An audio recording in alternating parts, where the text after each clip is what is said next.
Saudara, terima kasih Anda masih bersama kami. Pemerintah menargetkan sebanyak 411 koperasi merah putih dapat beroperasi di Kaltara. Namun hingga saat ini seluruh koperasi tersebut masih dalam tahap pembangunan gerai. Pembentukan Koperasi Merah Putih di Kalimantan Utara hingga kini masih terus berproses. Kepala Disperindakob dan UKM Kaltara, Hasriani, mengatakan terdapat 400 koperasi merah putih yang terbentuk.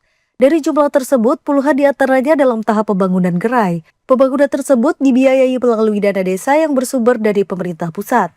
Sementara untuk koperasi lainnya masih terkendala lahan. Diketahui pembangunan Koperasi Merah Putih membutuhkan lahan minimal 20 x 30 meter persegi yang berasal dari hibah pemerintah desa atau kelurahan. Selain pembangunan fisik, proses administrasi dan kelembagaan koperasi juga masih terus dilengkapi oleh masing-masing desa. Koperasi Merah Putih sendiri diharapkan menjadi motor penggerak ekonomi desa sekaligus memperkuat kemandirian masyarakat melalui pengelolaan usaha bersama. Saat ini memang belum ada pergerakan untuk bagaimana percepatan untuk memulai usaha, karena saat ini masih untuk pembangunan gerai, yaitu lahan-lahan di setiap daerah kabupaten itu masih pendataan yang mana yang untuk bisa dilakukan pembangunan gerai. Jadi tunggu tahap itu dulu. Baru nanti kita tunggu pasti ada edaran biasanya. Pemerintah daerah optimistis setelah seluruh proses rampung. Koperasi tersebut dapat segera beroperasi dan memberikan dampak positif bagi perekonomian masyarakat di Kalimantan Utara. Muhammad Aras dari Bulungan melaporkan. Dalam rangka memperingati Hari Kesiapsiagaan Bencana atau HKB, Pusat Pengendali Operasi atau Pusdalops, Badan Penanggulangan Bencana Daerah Provinsi Kalimantan Utara hari ini menjadi pusat edukasi kebencanaan bagi para siswa SMA Negeri 1 Tanjung Selor. Rangkaian kegiatan edukasi yang dipimpin langsung oleh Kepala Pelaksana Badan Penanggulangan Bencana Daerah atau BPBD Provinsi Kalimantan Utara ini diawali dengan pengenalan mendalam mengenai alat BINUS, alat penanggulangan bencana yang menjadi armada utama petugas di lapangan. Para siswa kemudian diajak untuk menjelajahi fasilitas gedung Pusdalops, utamanya melihat secara langsung kecanggihan ruang Comment Center sebagai pusat kendali informasi bencana di Kalimantan Utara. Tak hanya melihat fisik gedung dan peralatan, para peserta juga menerima pemaparan materi kebencanaan secara komprehensif, dan rangkaian acara kemudian ditutup dengan simulasi kesiapsiagaan gempa bumi. Kegiatan ini menjadi bukti nyata komitmen BPBD Kalimantan Utara dalam memperluas literasi kebencanaan kepada masyarakat, khususnya generasi muda. Diharapkan pembekalan ini mampu mewujudkan masyarakat Kalimantan Utara yang senantiasa siap untuk selamat menghadapi bencana. Tim redaksi TVRI Kalimantan Utara melaporkan.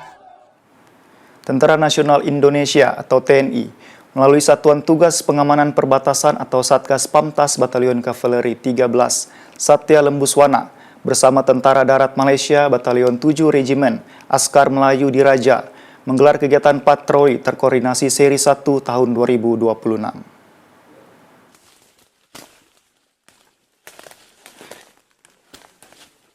Patroli terkoordinasi ini bertujuan untuk mengetahui dan memastikan kondisi batas wilayah secara langsung di lapangan. Hingga saat ini kedua belah pihak telah memastikan bahwa kondisi patok batas di wilayah yang telah disepakati kedua negara masih dalam keadaan aman dan tidak mengalami pergeseran. Tak hanya itu, kegiatan ini juga menjadi sarana untuk mencegah terjadinya kesalahpahaman maupun provokasi antara prajurit yang bertugas di wilayah perbatasan. Patroli dilaksanakan selama 8 hari dengan melibatkan masing-masing 17 personel dari TNI dan Tentara Darat Malaysia. Mereka bertugas menyusuri dan memeriksa patok batas di sepanjang garis perbatasan. Selain menjaga integritas wilayah kedaulatan, kegiatan ini juga bertujuan untuk mencegah aktivitas ilegal seperti penyeludupan barang terlarang, serta memperkuat diplomasi pertahanan antara kedua negara. Tujuan utama dari patroli terkoordinasi ini yang pertama adalah untuk menjaga stabilitas keamanan di wilayah perbatasan antar kedua negara. Selain itu juga tujuannya untuk mempererat silaturahmi, kemudian kerjasama, kemudian meningkatkan hubungan baik antara kedua angkatan bersenjata. Selain itu juga untuk meningkatkan profesionalisme prajurit dalam melaksanakan patroli di wilayah perbatasan. Untuk patroli ini dilaksanakan secara rutin, jadi setahun itu dilaksanakan dua kali, Itu ada seri 1 dan seri 2. Kebetulan kami sudah melaksanakan 2 kali. Yang pertama itu di semester 2 tahun anggaran 2025. Itu kami bekerja sama dengan Batalion 22 RAMD. Yang kali ini di seri 1 tahun 2026 kami bekerja sama dengan Batalion 7 RAMD. Ancaman apa yang menjadi fokus utama dalam patroli kali ini? Oke, tentunya untuk ancaman yang biasanya terjadi di wilayah perbatasan, yang pertama kita untuk mencegah terjadinya kegiatan-kegiatan ilegal di lintas batas. Contohnya seperti peredaran narkoba, kemudian peredaran barang-barang yang sifatnya ilegal, dan mencegah lintas batas, baik itu orang maupun barang yang terjadi di perbatasan. Interaksi antara prajurit dalam patroli ini menjadi salah satu sarana efektif untuk membangun semangat kebersamaan dan saling pengertian di lapangan. Kegiatan ini sekaligus menjadi implementasi nyata dari kerjasama militer bilateral yang telah terjalin lama antara Republik Indonesia dan Malaysia. Bismillahirrahmanirrahim. Alhamdulillah, apa yang dapat kita lihat sehingga ke saat ini, usaha yang telah dilakukan oleh Tentera Nasional Indonesia Angkatan Darat, juga Tentera Darat Malaysia melalui UCM yang telah dilaksanakan, kita berjaya melaksanakan PAKKOR di sepanjang sepadan Kalimantan Utara dan juga Sabah dengan sambutan yang sangat menggalakkan daripada masyarakat dan penduduk tempat. Mereka rasa diri mereka sentiasa dilindungi, keselamatan mereka terjamin, terutama berkaitan dengan isu-isu yang berkaitan dengan ilegal ataupun jenayah retas badan yang semakin meningkat di antara kedua-dua negara. Dengan pelaksanaan patroli koordinasi ini di antara TNI Angkatan Darat juga Tentera Darat Malaysia, ianya dapat dikawal dan menyempurnakan hasrat masyarakat setempat agar jenayah retas badan ini dapat dikawal sepenuhnya, di samping menjaga keamanan serantau di kedua-dua negara. Kedepan kegiatan patroli terkoordinasi ini diharapkan dapat terus berlanjut secara konsisten sebagai wujud penguatan kerjasama dan kepercayaan antara prajurit Indonesia dan Malaysia. Selain menjaga keutuhan wilayah perbatasan, kegiatan ini juga diharapkan mampu terus menciptakan situasi yang aman, kondusif, serta mempererat hubungan baik antara kedua negara di masa yang akan datang. Ahmad Albar dari Nunukan melaporkan. Pihak Bank BRI Kantor Cabang atau Branch Office Tanjung Selor melakukan kunjungan ke kantor Lembaga Penyiaran Publik atau LPP TVRI Stasiun Kalimantan Utara. Kunjungan ini bertujuan untuk melanjutkan dan memperkuat sinergi serta kerjasama yang selama ini telah terjalin dengan baik antara kedua belah pihak. Kunjungan kerja ini dihadiri langsung oleh Head Branch Office BRI Tanjung Selor, Muhammad Farhan. Kedatangan rombongan disambut hangat oleh Kepala LPP TVRI Kalimantan Utara, Agung Kabeswara. Dalam pertemuan ini, kedua pihak membahas kelanjutan kerjasama yang lebih komprehensif, baik dalam hal pelayanan perbankan secara digital maupun dalam pemanfaatan ruang publik media penyiaran untuk edukasi, sosialisasi, dan promosi layanan kepada masyarakat luas. Kerjasama dengan BRI, dengan TVRI sebenarnya sudah terjalin cukup lama ya. Kerjasama ini kan baik dari segi nasional maupun daerah, antara lain seperti di Kalimantan Utara. Nah, khususnya di Tanjung Selor, kita juga memberikan pelayanan perbankan maupun kerjasama secara digital yang itu mungkin bisa menyampaikan edukasi, sosialisasi maupun promosi dari layanan-layanan perbankan BRI. Harapannya ke depan nanti semakin positif kolaborasi yang sudah kita jalankan selama ini bisa bersinergi lebih baik lagi. Kalau ditingkatkan sebenarnya kerjasama sudah berjalan baik ya. Sudah berjalan baik. Mungkin ada beberapa layanan-layanan perbankan BRI yang bisa kita kerjasamakan kembali untuk memberikan literasi dan layanan perbankan untuk TVRI secara lanjut ke depan. Selain membahas keberlanjutan kerjasama, dalam kesempatan tersebut pihak Bank BRI juga diajak berkeliling untuk melihat langsung fasilitas penyiaran. Didampingi oleh Kepala LPP TVRI Kalimantan Utara, rombongan meninjau seluruh studio dan ruang produksi guna mengenal lebih dekat proses kerja pertelevisian di daerah. Diharapkan sinergi ini dapat memberikan manfaat positif baik bagi kemudahan layanan perbankan di lingkungan TVRI maupun penyebaran informasi kepada masyarakat di Kalimantan Utara. Tim Liputan TVRI Kalimantan Utara dari Bulungan melaporkan.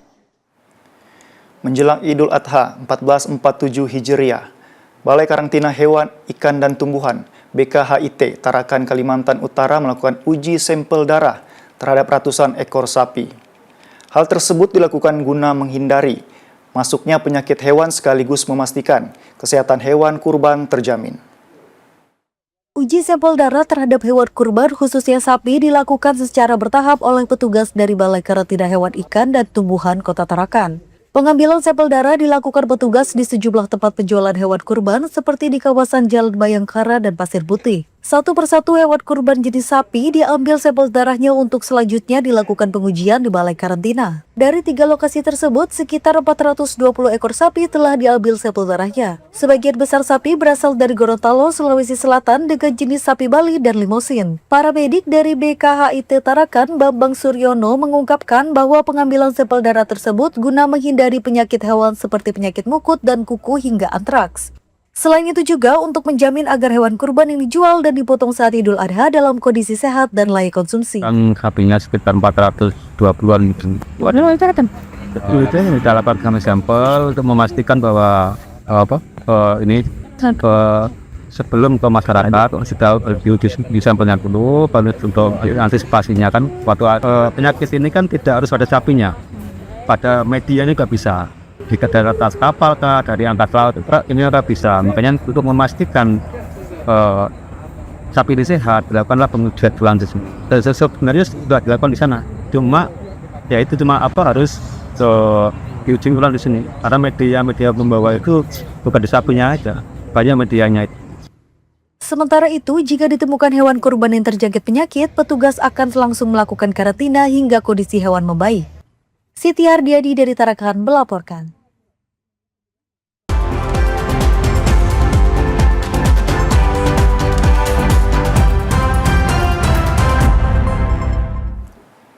Baik saudara, bagi Anda yang akan beraktivitas pada esok hari, berikut kami hadirkan perakiraan cuaca dari BMKG selengkapnya dalam info publik.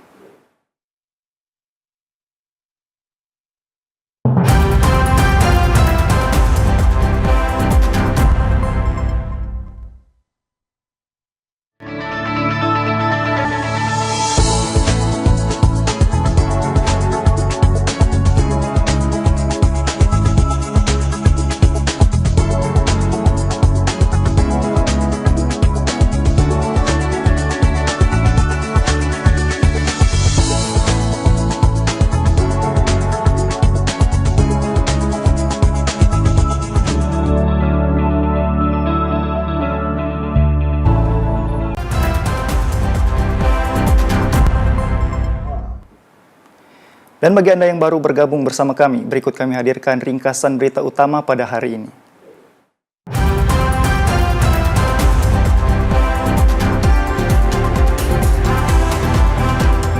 Dalam rangka memperingati Hari Kesiapsiagaan Bencana atau HKB, Pusat Pengendali Operasi atau Pusdalops, Badan Penanggulangan Bencana Daerah BPBD Provinsi Kalimantan Utara hari ini menjadi pusat edukasi kebencanaan bagi para siswa SMA Negeri 1 Tanjung Selor. Pembangunan Koperasi Merah Putih di Kota Tarakan terus berjalan. Namun penempatan manajer sebagai penggerak operasional masih menunggu petunjuk teknis atau juknis resmi dari pemerintah pusat.